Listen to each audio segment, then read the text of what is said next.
Belanja mingguan tiba-tiba terasa menyakitkan. Beras naik, telur naik, cabai nggak stabil, minyak goreng kayak main saham, daging pelan-pelan menjauh dari meja makan, dan kamu mulai bertanya, kenapa semua kebutuhan dapur terasa makin mahal? Apa sebenarnya yang terjadi? Biasanya, dapur adalah tempat paling stabil di rumah. Tempat semua harga terasa masuk akal. Tempat kita memasak dengan tenang tanpa perlu mikir soal ekonomi global. Biasanya, belanja dapur itu ritual yang sederhana. Masuk warung, ambil beras. Lihat rak telur, ambil beberapa. Cek minyak goreng, ambil 1 liter.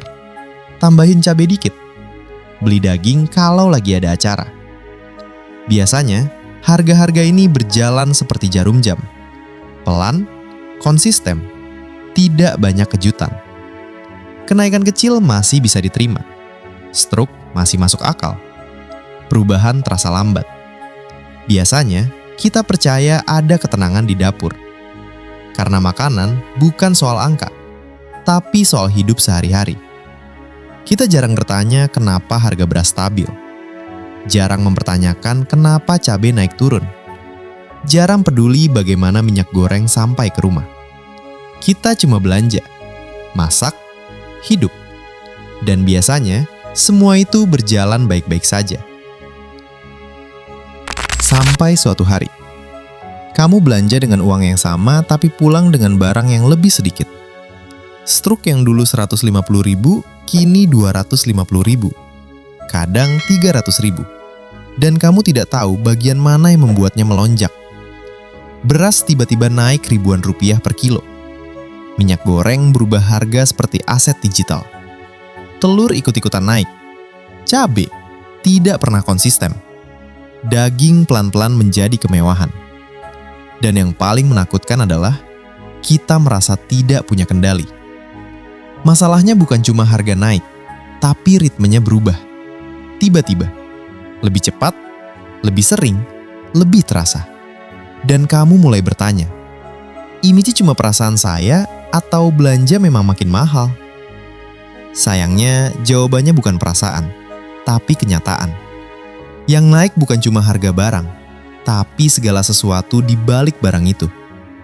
Cuaca berubah, rantai pasok terganggu, biaya transportasi naik, harga pakan ternak terhubung dengan pasar global, pupuk jadi mahal karena krisis energi, kebijakan ekspor-impor berubah, pedagang kecil ikut menyesuaikan harga agar tetap bertahan.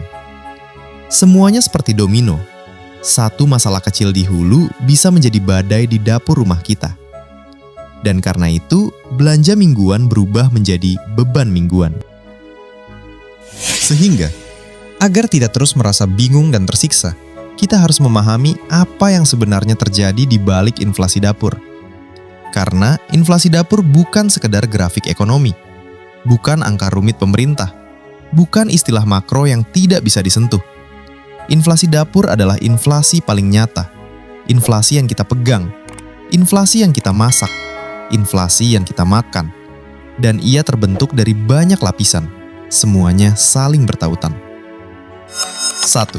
Harga beras, komoditas paling sensitif di negeri ini. Kenapa beras mudah sekali naik?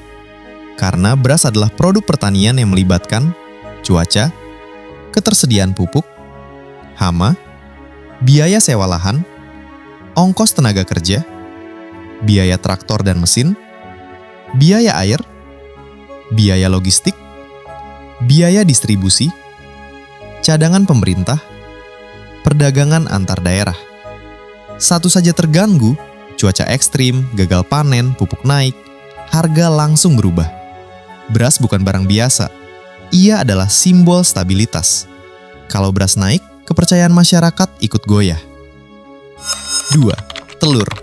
Harga murah yang ternyata tidak murah.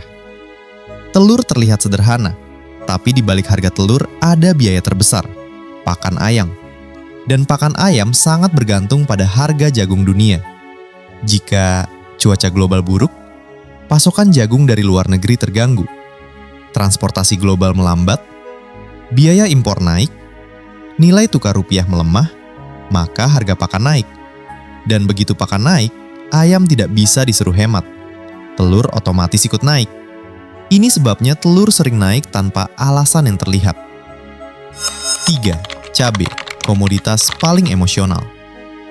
Cabai adalah drama, tanaman super sensitif. Sedikit perubahan cuaca sama dengan panen rusak. Sedikit gagal panen sama dengan harga melonjak gila-gilaan. Kenapa? Karena elastisitas penawarannya rendah. Produksi tidak bisa dinaikkan mendadak.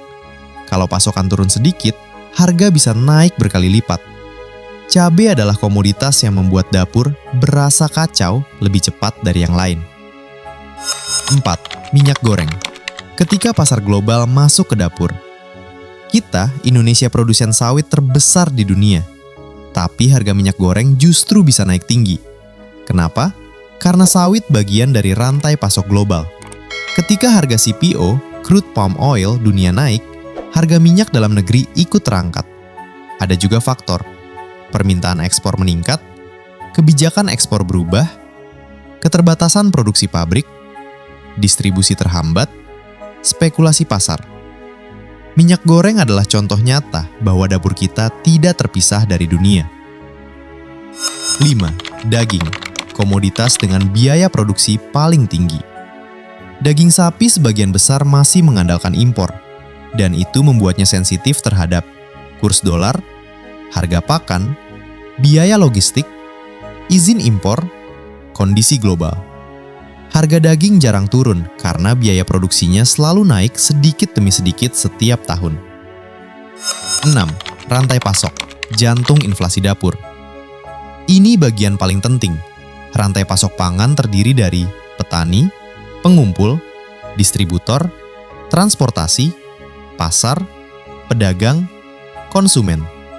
Dan setiap titik mengalami kenaikan biaya. BBM naik, biaya truk naik. Ban truk naik, biaya logistik naik. Upah naik, biaya tenaga kerja naik. Gudang naik, biaya penyimpanan naik. Cuaca buruk, biaya risiko naik. Jalan rusak, waktu tempuh naik. Semua penambahan kecil akan menjalar ke harga akhir. Ini bukan pedagang ingin untung besar. Ini pedagang ingin bertahan. Rantai pasok pangan adalah sistem kompleks. Kalau satu bagian terganggu, semua bagian menjerit. Dan kita sebagai konsumen akhir menerima pukulan terakhir. 7. Alasan psikologis. Kenapa kita merasa harga lebih mahal dari aslinya? Selain faktor ekonomi, ada faktor mental. Anchoring bias. Harga lama terasa normal. Price shock effect. Kenaikan cepat membuat kita kaget. Loss aversion. Kehilangan daya beli terasa lebih menyakitkan. Frequency illusion. Lebih sering membelinya, lebih terasa naiknya. Grocery price stickiness. Harga naik cepat, turun lambat. Jadi, bukan cuma harga yang benar-benar naik. Psikologi kita ikut terluka. 8. Lifestyle drift. Pengeluaran dapur naik diam-diam. Kebutuhan dapur juga naik karena gaya hidup berubah. Dulu beli 1 liter minyak, sekarang 2-3 liter. Dulu pakai bawang secukupnya, sekarang masak lebih niat. Dulu jarang makan daging, sekarang lebih sering. Dulu masak simpel, sekarang ada ide menu dari internet. Bukan salah kita, tapi ini menambah tekanan pengeluaran. 9. Struktur ekonomi yang berubah. Poin ini jarang dibahas, tapi sangat penting.